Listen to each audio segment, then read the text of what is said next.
Donc là, on est toujours sur une vidéo sur le débourbage. Je suis chez un client qui m'a appelé il y a déjà quand même pas mal de semaines.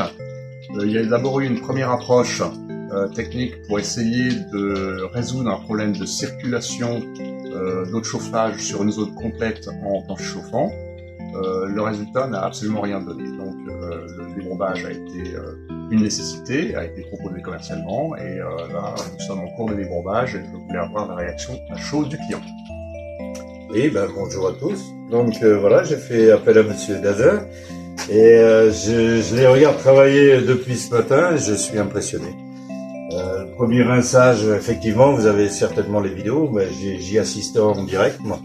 Premier rinçage, l'eau était noire. Après, il y a eu les termes techniques. Le zoning et la carcérisation. La carcérisation. Et j'ai vu vraiment le boulot que ça représentait. Et en fait, le fait de faire juste un rinçage qui est totalement inefficace. Et n'aurait servi à rien. Et là, je me dis, j'avais toute cette quantité de boue dans mes tuyaux.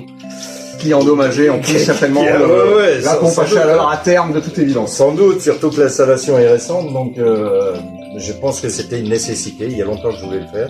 Okay, et je pense que ça va donner beaucoup plus de résultats. En tout cas, visuellement, on le voit très clairement sur les clarinettes. On a certaines zones de clarinettes où on avait des débits extrêmement faibles. Et puis avec la méthodologie des bourbages qui est similaire à celle de validation des débits, on a des débits, en tout cas visuels, très nets sur une eau parfaitement claire. Merci à vous.